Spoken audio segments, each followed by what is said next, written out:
Etxebizitza, eskubidea ala negozioa?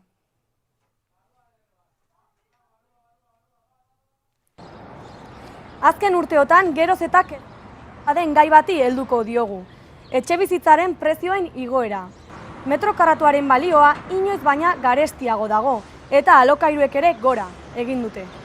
Gaurkoan datuak ongi aztertzeaz gain, prezio igoera horren ondorioz eragina zuzenean jasan duten bi gazterekin hitz egiteko aukera izango dugu. Prezioaren gorakada ez da etxebizitzaren arloan soilik eman, erosketen prezioan ere igoera nabaria izan baita. Azken urteetan inflazioak eta energiaren garestitzeak eragin handia izan dute supermerkatuetako apaletan, eta gaian sakontzeko aukera izango dugu gure kolaboratzaileetako batekin. Azken urteetan bada ezaguna egin den gradu berritzaile bat, lehen dugu hori, lidergoa ekintzailetza eta berrikuntza oinarri dituen eta Mondragon Unibertsitateak Oñatin eskaintzen duen gradu berezia.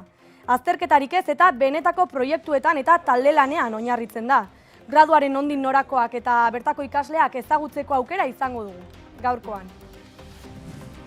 Mondragon Unibertsitateaz ari garelarik honen eskutik badator aurten ere UE Zinema Euskal Film Laburren jaialdiaren 19. edizioa. Amaitu da jada edizioan izena emateko epea.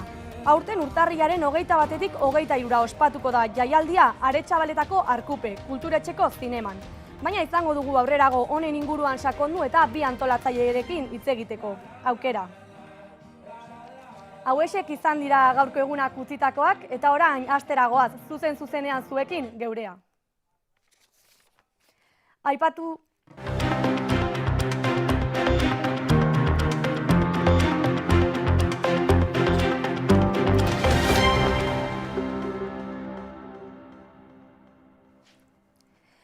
bezala azken urteotan etxebizitzaren prezioak etengabe igo dira Euskal Herrian.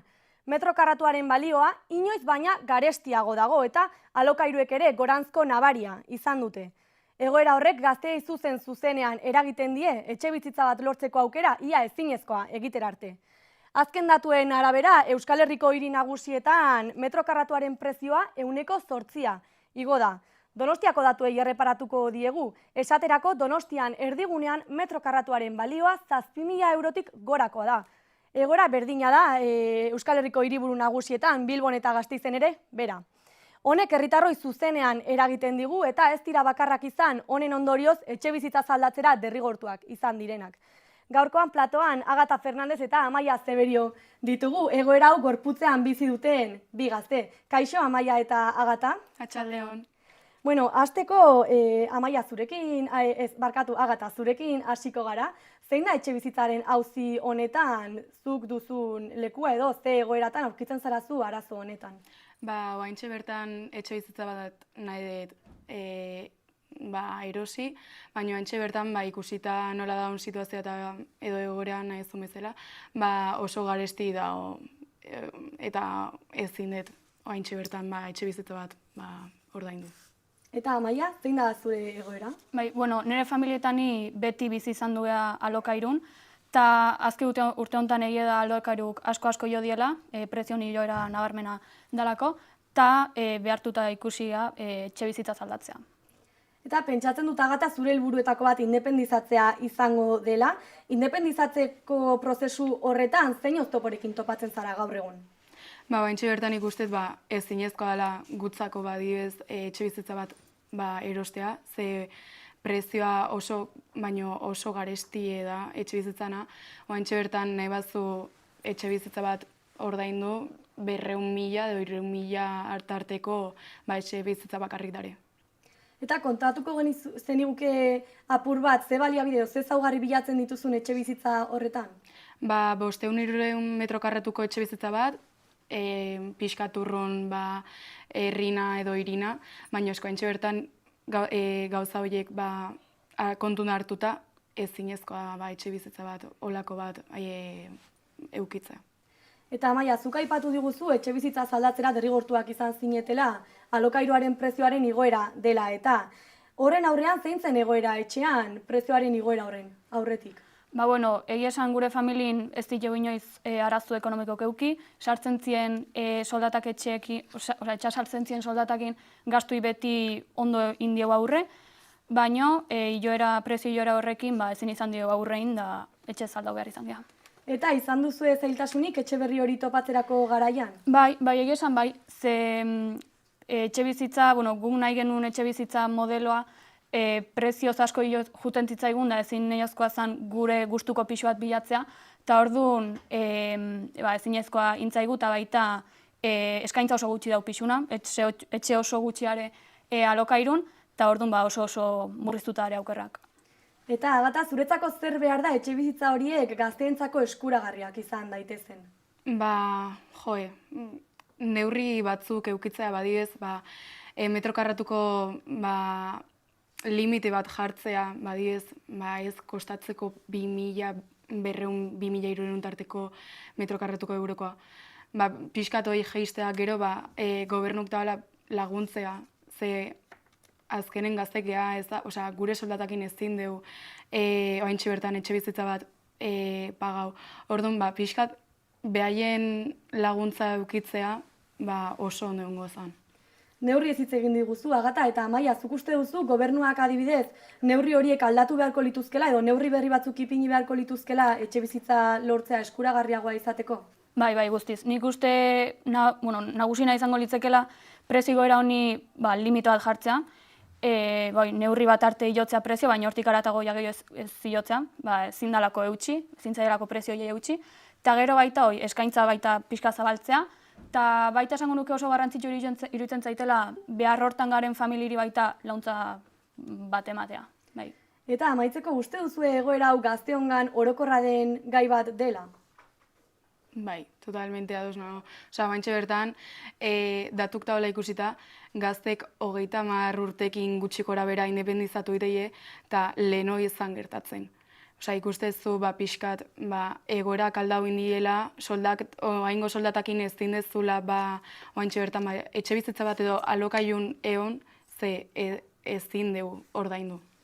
Mila esker neskak gaurkoan geurean izateagatik eta zorte hon etxe bizitza horren bilaketan. Eta prezioen igoerak ez dira soilik etxe bizitzen arloan eman, esaterako geure herriko supermerkatuetako apaletan ere prezioen igoera nabarmenak ikusi ahal izan ditugu. Eta horren inguruan hitz egingo digu gaur geure kolaboratzaile den Markel Kanterok, ezta Markel? Bai, horrela da jara, astero hemen egongo naiz zuei, ikusentzuleoi, datuak partekatzen.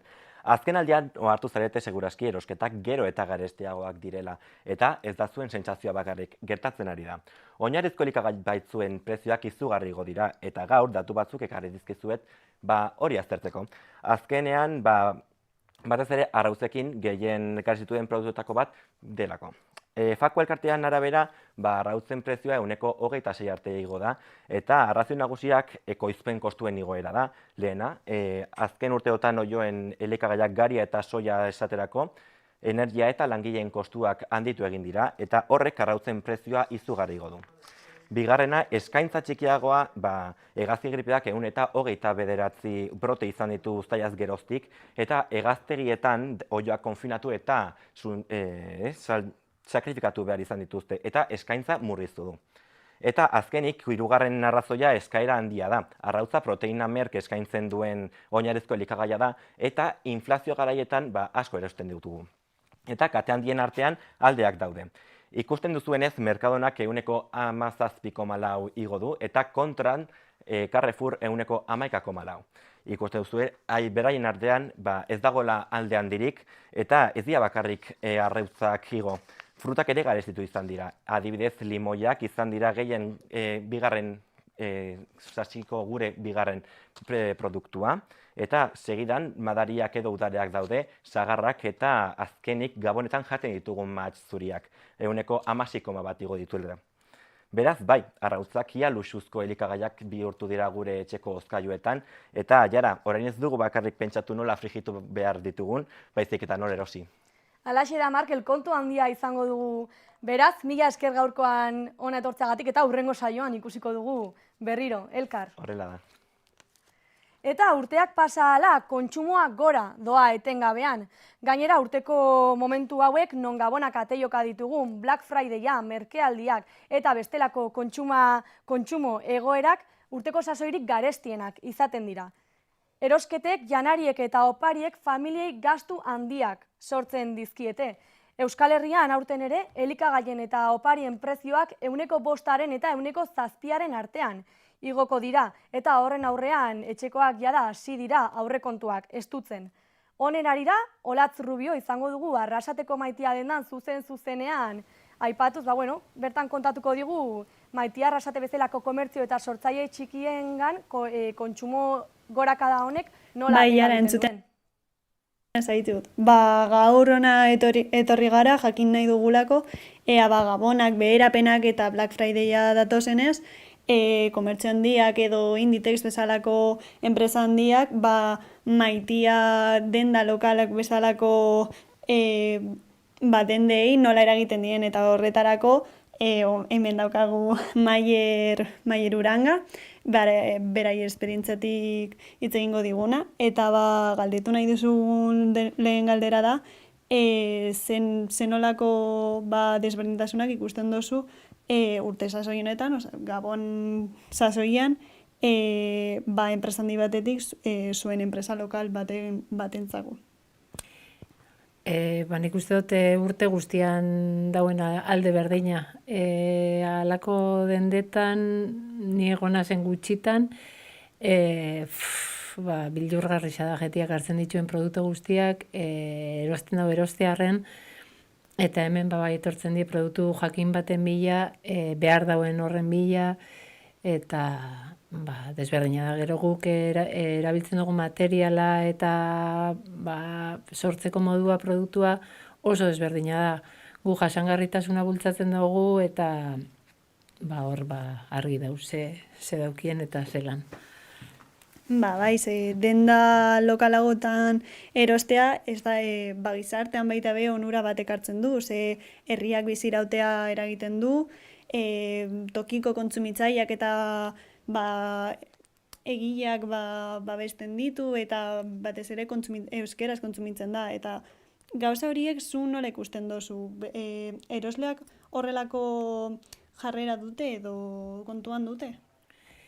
Nik uste dut, hasi garela kontziente izaten herriak hiltzen abizela ia erabat, eta komertzioa mantendu eskero, bizi iraun aldauela herriak, baina hemen bertan Arrasaten denda txiki gehienak izten dabiz, ez da erabiltzailean kontua bakarrik, udaletxeetatik eta goizen dauzen karguetatik diru laguntza behar ditugu bai, guk komertzio bezelan dauku impuesto edo zerga desberdinak norbanakoan aldian, eta babestu inbiko zabien gehiago txikina eta komertzioa.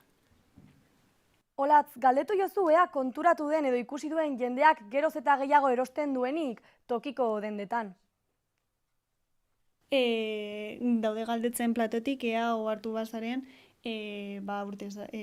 azkenengo urteetan, ea jendea gehiago erosten duen denda lokaletan edo marka handieagotan. Ni konturatzena, erosteko moduak aldatu indiela. Guk online dauku denda bebai, eta saltzen dugu berdin edo gehiago online, hemen denda fisikoan baino. Telefono hemen daukot, eta beste denda badauko telefono barruen, eta jentiak ez da lan eitzen dauen etxetik, baina telefonoen da biela erosten fijo. Eta, Olatz, nik ere badut bertako jertxe bat, baina, dute bertan erosleek berezik erosten duten zerbait? Ni baita ere dauka denda honetako arropa, jara, eta just esan digute arropa dagoela, gure aurkezlea hemengo arropa duela, eta baita ere horreli lotuta, ea zer den denda honen salmentariko beren hobekikoenak. Hasi umien erropatik, txikinenetetik, hemen daukotzue bodixak opari bat itxeko jaio berrientzat edo dana saltzen da asko. Ez dana saltzen kendu itzen dut, eta listo. Baina gehiena asko saltzen da, dana. Komplementuak, hasi gara ekoizten gerua eta gehiago hemen, Portugalen, eta gauza desberdinak eskaintzen. Bai. Ze posa. Nire ustez, Maier esandakoarekin argi usten dugu, komertze txikietan gehiago erosi beharko genukela, eta hauek ez desagertu arazi. Mila esker, bioi. Zuri jara. Eta ukaezina da, hainbeste aukera eskaintzen dizkigun gizarte honetan ikasleek jasaten duten presioa izugarrizkoa dela aitortzea. Eta presio horrek izugarrizko eragina ere baduela ikasleek hartzen dituzten erabakietan. Horren inguruan hitz egiten duen erreportaje bat ekarri digu, gaurkoan Arai Sarasola gure kolaboratzaileak, ez da, Arai? Bai, alaxe da, Jara. Lehengoan, Beasaingo txindoki institutu publikora joan ginen, eta bertan, hainbat elkarrizketa egin genitun, gazteen iritzia ezagutzeko, eta esan duzun bezala reportaje laburtxo bat ekarri dut, eta, ikusi dezagun.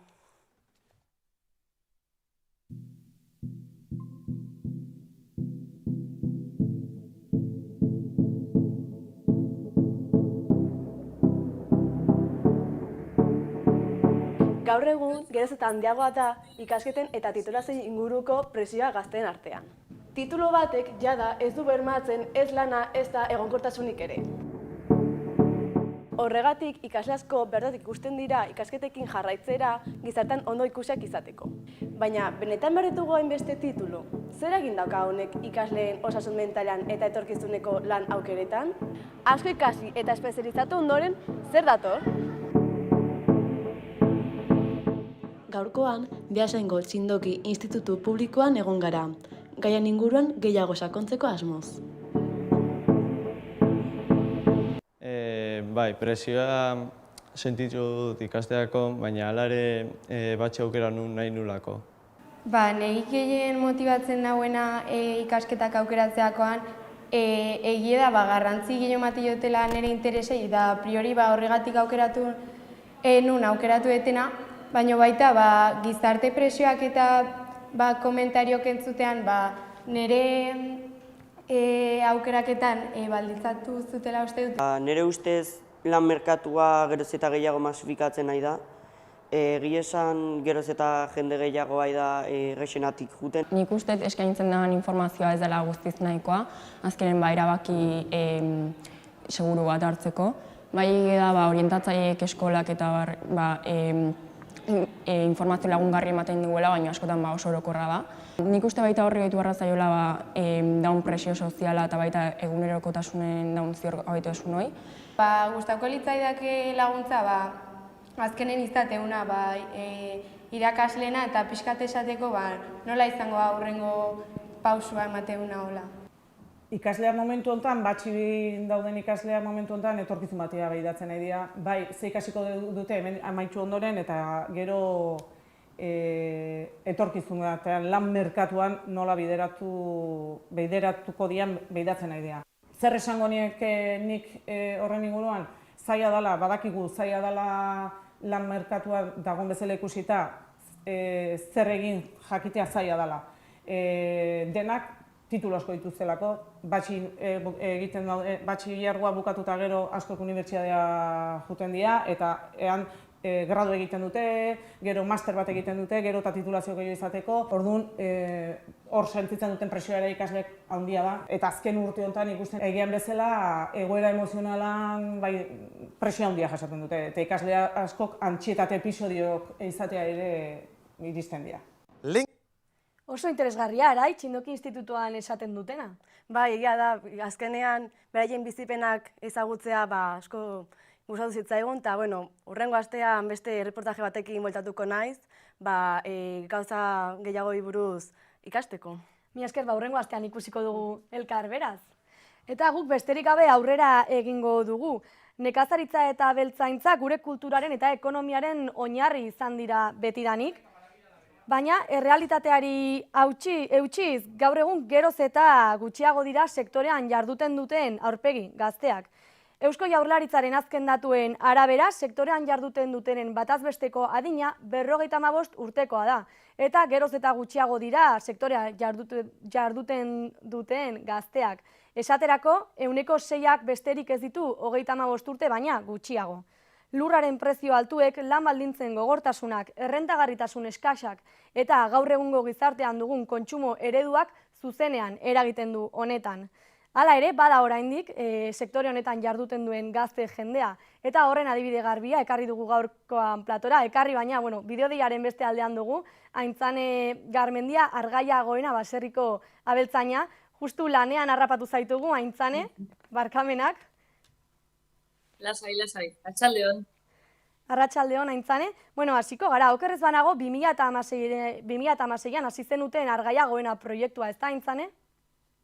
Bai, alesea, bai. 2016 garren urtean lortu genuen, landa eremu eta bizitzea etortzea, postazitzen pixka lizentzien lortzea etxe bizitzentzako, baina, hirugarrena umen espero neon, orduntxe lortu genuen honea etortzea, eta bide batez, amatasunakin ez nun ikusten oso ondo guztartzen eukenik aliko lana, orduan, etxen bertan lanen astea erabaki nun, eta bitzizan ere baserriko abentura hau. Abentura bai, abentura zuk esan duzu. Eta zein da gaur egun Argaia Goenan egiten duzuen jarduna edo zerri eskaintzen diozuen lehentasun hori? Argaia Goenan aragita dedikatzea, mota ezberdinetako aragita. Gure lehentasun ezan garaibateko baserri horri bizi ematen jarraitzea, eta garaibatekoa esatetenen da mota ezberdinetako animalik eukitzea, kantitate txikitan, baina aniztasune izatea. Orduan gaur egun dauzkeu behiek, aire libre nazitako txerri, oilaskok eta ardik. Eta gero ainaitu genuen arategie baserrin bertan, eta denak guk elaboratze dugu. Animalik jaiotzei hemen, azitzei hemen, eta gero gure eskuz elaboratzeikeu, eta gure eskuz entregatzeikeu etxeta. Izugarrizko lana duzue horren guztiaren atzean, eta Eusko Jaurlaritzaren datuek diote geroz eta gazte gutxiago daudela sektore honetan lanean, zuk zeuk gazte bezala zer ikusten duzu horren atzean? 35 urte baino gehiago dauzket, ez askoz gehiago baino, gazte bezala asko gustatzen zait. Gazte bezala atzen zer dan, zer ez da hon, da azkenen, ez da jarraitu nahi lukenak ez dauke ainarretxe baserri bat eukitzea. Eostea junezkeo urrezko prezion dauke, ia eroi beharren gaun baserri bat. Beak hor bizi behar balin bau, ja gastatu duen diru guzti eosteko, gehi etxe bizitza egiteko, gehi montatu behar balin badu, bertati bizi izateko guztialek bat, ezinezkoa, ez da jasangarri inontzako. Bestetik ustetena da, igual gure generazioa bai dala, denak perfil igual txuta laneak nahi duenak, ez? O industria dijoa ezte oso komodidade handiko, kobertura handik eskaintzaituen enpresata, astelenetik ostiraleko lanaldik, alba dago izez, ostegunen bukatza da lanaldi asko zobe, eta 2000 piko euro poltsiko sartu ezkeo, gehi ikustete helburu egaztena hoi dala, eiten duen horrenganako maitasune baino. Eta bestetik, ez dala, bizimodu errexak, baserrin bat gehi bat ezki bizaten, batzutan menos bi izateia, eta behazu pasio handie eukio oso tontoa izan hemen jarraitzeko. Eta uste duzu sistemak berak ere baduela eragina gazteak sektoretik urruntze horretan? Sistemak, hoi esan dizutena, azkenen oso barneratuta daukeu bizie bizin behar dela, eta bizitzea lotze deu aixialdekin, aldan aixialdi gehien eukin nahi da, aldan denbora libre gehien eukin nahi da, eta justu da baserrik eskatzeun horren aurkakoa bizi nahi dan bizi modu. Basarren azkenen 265 zer egine dago, lana baina ez da bukatzen, askotan oiazoa ez da egun osoa ia lanen pasazu eta oen dio lana irabazten jarraitzeizu, eta ez da bide erresa, eta sistemak laguntzeu, sistemak elikatzeko eskaintzeunare askotan ez dihoa baserrik eskaintzeunakin, orduan gero horretortzen die prezio burrukak, eta sistemak ez erresko ez du laguntzen egi esateko. Ongi eta askok, uste duzu adibidez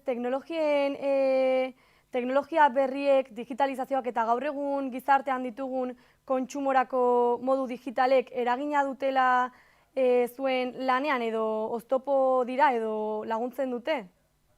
Ez, asko laguntzu, behan ni saltzen hasi nintzen WhatsAppa bidez, WhatsAppa izan da nire herramienta saltzeako garaien.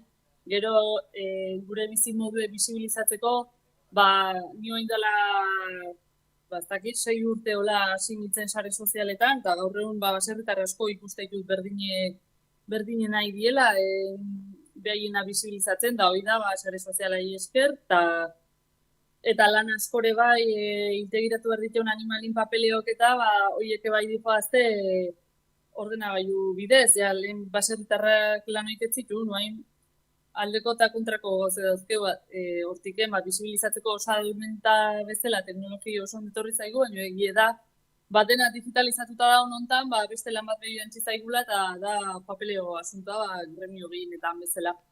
Bai, alde eta kontra, bi gauzek ekarrizkigu bai teknologik.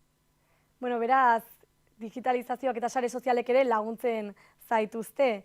Eta bezeroekin duzuen harremanaren arira, gertukoa dela esango zenuke, harreman hori? Bai, ja etxeko bezala diteu. Azkenen astero espalin bada, bi astetik egin behin elkarrekin atebea aragia emateiten bakoitzen, eta eure dakizkite niri gertatzen zaizkitena, niri dakizkite eurai gertatzen zaienak, azkenen aragi eskoa ematen izan bitarten, konversazio bat ateatzealako, eta badakizu etxe hartan ze gertatzen nahi da, behi bakizu nola zabiltzen, da bai, azkenen da zuzeneko salmenta eta zuzeneko harremana. Mila esker, Aintzane, benetan lanaldia eteteagatik gurekin konexio hau egiteko, plazerra izan da eta ea laster ikusten dugun elkar. Hoi da, oso ondo segi, agur! Agur, Aintzane! Bueno, eta guk aurrera egingo dugu saioarekin, Mondragon Unibertsitatearen baitan sortutako gradu baten berri emango dizuegu oraingoan, lehen gradua dugu hori, Oñatin kokatzen da eta esan beharra dago gradu honek ohiko eredua guztiz hautsi duela. Ez baitute azterketarik eta gaur egun ezagutu dugun klase eredu hori ere guztiz hausten du. Bertan talde lanetan antolatzen dira eta benetako proiektuak sortzen dituzte. Ekintzailetza ere badute oinarri.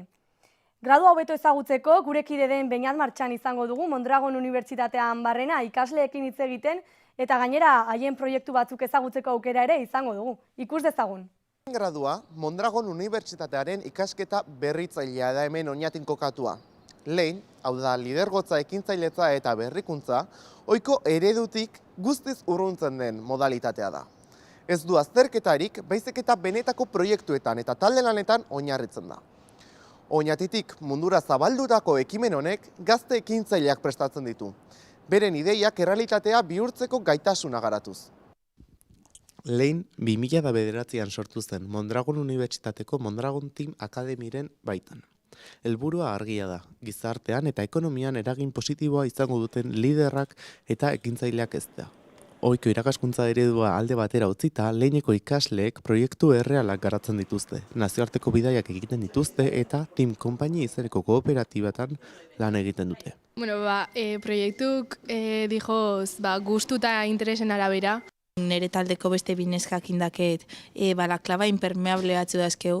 Bastante ondo ikusi da gure proiektu eta momentuz aurrea dijoe.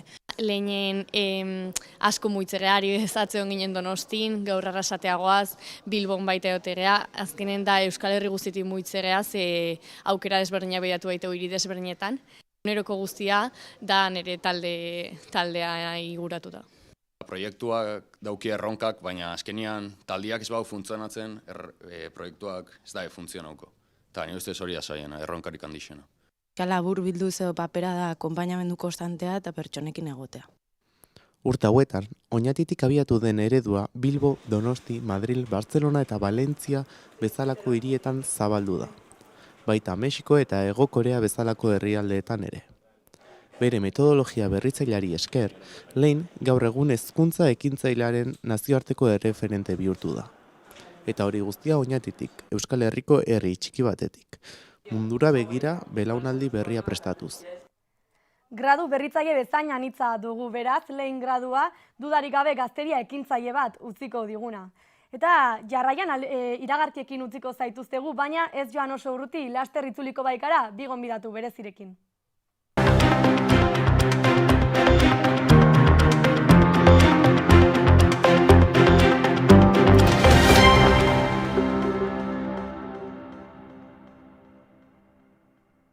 Osasun kontuekin jarraituz, arrisku taldeak hasi dira COVID-aren eta aldi berean gripearen txertua hartzen. Desencarcelado el expresidente francés, condenado 5 años por asociación de malhechores. Bitartean, New Yorken nazio batuen erakundean, 2030 agendari buruzko... Los que Carlos Macron ha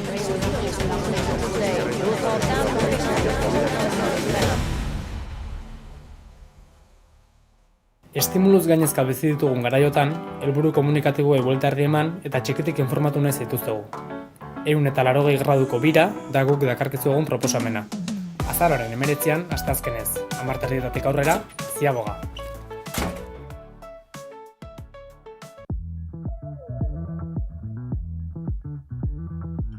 Askotan zaila egiten da ainazkardoan mundu hau jarraitzea, are gehiago gaztea izanik. Gerora begiran, astero elkarrizketa, joera eta kezka berriak ekarriko ditugu, datorrena hobeto ulertzeko.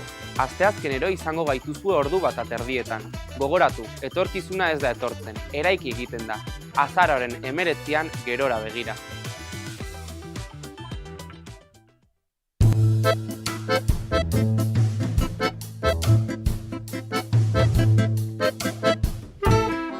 Sofia, ez dakit hau matako den. Lasai, bai. Pilpikian dena guztien guztoko da. Venga, guazen. Horregatik pilpilean saioa, azaroaren 19an, arratsaldeko 5:00, Zuzenean gaztendako bideratutako elkarrizketa, erreportaje eta bestelako gaiak jorratuko dituen saioa. YouTubeen, zuzenean. Ez galdu!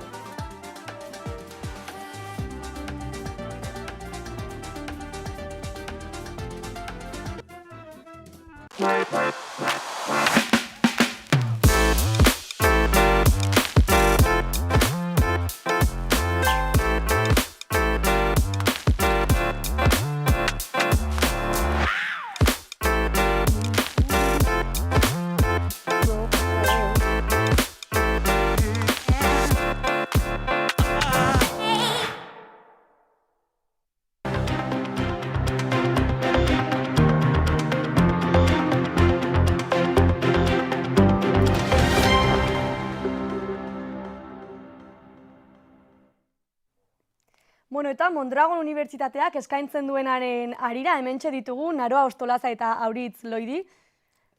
Kaixo. Uezinema Euskal Film Laburren lehiaketako antolatzaileak dira beraiek. Eta, bueno, hasteko pentsatzen dut justu Uezinemaren antolaketa erdi-erdian egongo zaretela. Bai, hori da. Hori da. Ja, oin lehenengo gauza lotzen eta gabiz. Beraz, lanpetuta egongo zarete, nola doa antolaketa hori? Ondo, bakoitza talde ezberdin baten dago, baina hori 3 lan taldetan banatzen ga, komunikazioa, produkzioa eta programazioa, eta hor gabiz, lanian. Hasierako gauza txikixa lotzen honetan. 19. edizioa duzue aurtengoa, eta jende asko eman du izena aurtengo edizio honetan? 97 lan.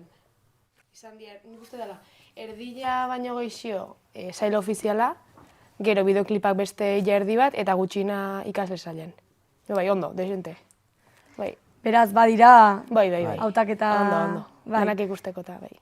Eta esan barra dizuegu zurrumur bat heldu zaigula, diotenez Aretxabaletako arkupeaz gain Mondragon Unibertsitateko ideienea espazioa ere baliatuko duzue hainbat ekitaldi egiteko. Hori horrela da? Bai. Bai, hori dakoela aprobetxatu ingo dugu. Lehenengo, aurrekortutan ez du erabili, zerbait ingo dugu. Bueno, justu Maider gure kidea dugu, zuzenean ideienea espaziotik. Maider, entzuten gaituzu? Bai, ara hori da, aurten Uezinemak hemen ideianean izango da, eta hona etorri gara nolakoa den ikusteko. Aretxaleta kampuseko eraikin berria da, eta hemen masterclass eta solasaldiak izango dira. Bestalde, proiekzioak eta sari banaketak ez dira hemen izango, baizik eta Arkupen kulturetzean, ezta? Bai, hori da. Bueno, beraz, bi leku izango dituzue aurtengoan, anitzagoa, aukerak eta eskerrik asko Maider, zuzenean gurekin konexioa egiteagatik, eta egia da ikusleok kanpokoa ikusten dugula, baina barrutik izugarrizko lana dagoela. Nola daramazu estres hori edo, oraindik ez zarete tentsio horietara iritsi? Ondo, ez? Ondo, bai, ondekan lasai gabiz hartzen. Gero igual oin lasai hartzen gabizelako etorriko dira nervixoak eta... Oengo ondo antolatuta, eta pausua jarraitzen, osake, oengo ondo. Ondo. Bai. Lehen aldia da horrelako ekitaldi bat antolatzen duzuela. Nola sentitzen duzue Uezinema bezalako ekitaldi baten karga zuen gain izatea?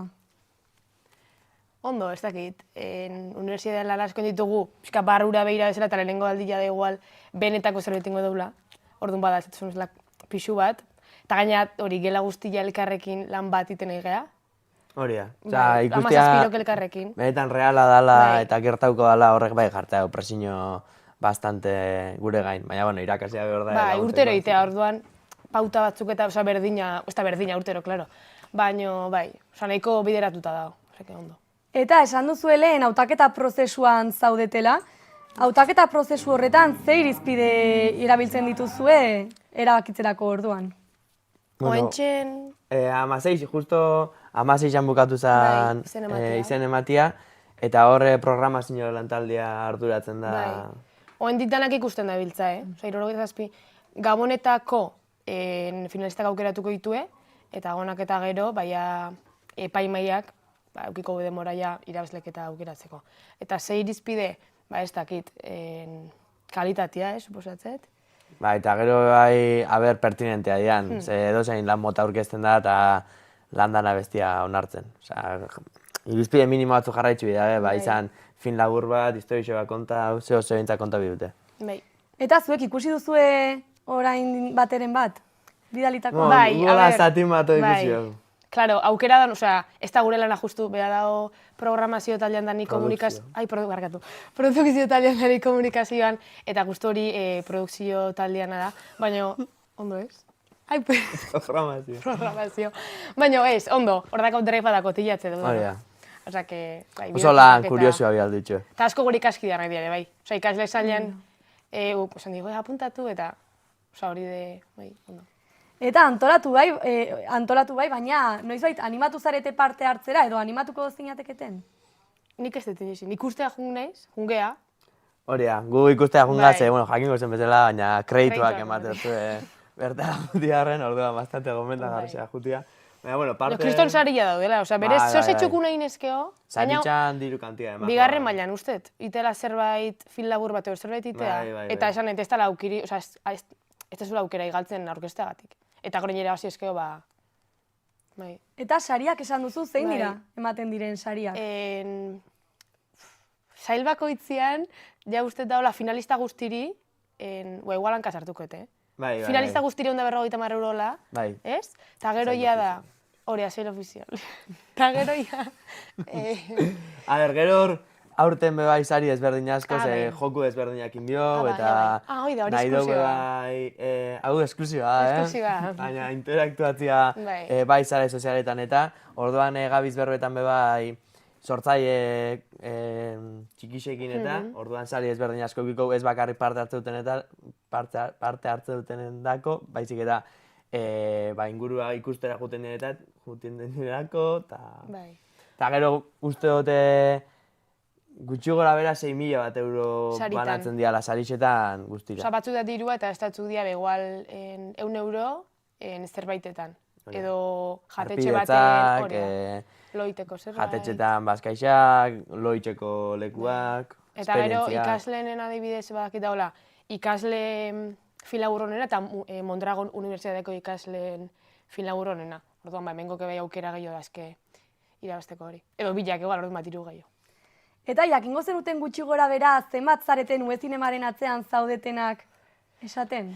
Gu 17. Gu 17. Gero Virginia, Maialen. Irakasleak, laguntzen da izenak, Virginia, Maialen. Eta gero beste irakasle ezberdin batzuk dauzko, Garazi eta Garazi, Iruditeriakin da Gortzane komunikazio. Eta gero bai, UESiko administraziokoa bela huntzozko, bastante papeloak indak, hori batzutan izatea buru uste. Eta arkuparetoko lehen junginan. Horko, gero soinu teknikari batek eta bertakoak, aritxaletakoak lagunduko dugu errealizazio gelan baitare. Nik uste toiek egala. Bueno, eta horrelako proiektuek behar izaten dute normalean publizitate kanpaina bat edo jendeari ezagutzera eramateko moduren bat. Zer egiten duzu edo zein tresna erabiltzen dituzue hori egiterakoan? Hori justo... Zer? Hori justo edabide askokin ditzen dugu bat, edabide asko oso interesauta gertzen dira produktu nahi babesen, jaialde nahi babesen bateko, orduan lankidetza dago Euskal Herriko edabide askokin, ETB-tik hasi eta Goiena, Maika, Berria, Bizkaie danetara pasauta, eta ere eskerbe bai, kriston kanpaina publizitari xua itxozkoe, eta gero azare sozialak, eta beste mila... Eta hori, esan duna, aurten nahi daula pixkat, ez bakarrik izatia UE Zinemako tartean kriston bomboa eman, eta lehen ureoen edo pixkat mugimendu bat sortu, zaretan, ontxerre uste, Instagram, Facebook eta TikTok daudela. Eta orduan ningo ditugu pixkat publikoakin interakzio jolasak, sariakin, eta pixkat hori moituko dugu, pixkat bizila eukitzeko baita ere ekitaldiak bai. Eta zein gomendio emango zenizkieten orain datozen urteetan zuen postuan egongo diren ikasle horiei UE Zinema antolatzeko momentuan? Ez dakit. Pazientzia, ez? Bai, irakasle ikase bitxea. Bai. Claro, eske urte hori, gu berriak gabe irakasleak badakia... Badakixen jendia ikasle. Eta aurreko urteko ikasleei galdetu lasai, seguko galdetu izan jau gauza bateo beste aurreko urtekoei eta beti laguntzeko presta. Eta gero bai, dana jasotak agatzen dela aurreko urtetako edizinoko, hasi que horrei be bistazo bat emateko. Osa konsultatzia daula. Hoxe. Bai. Bueno, mila esker gaurkoan geurean izateagatik. Zorte hon, UE Zinema antolatzen, eta bertan ikusiko dugu elkar. Agertu. Eta hauek izan dira gaur-gaurko egunak utzitakoak, mila esker etxekoei beste aldean egoteagatik, eta ez ahaztu gaurtik aurrera ostegunero ikusiko dugu elkar arratsaldeko 5:00 Ez dadila informazioaria eten.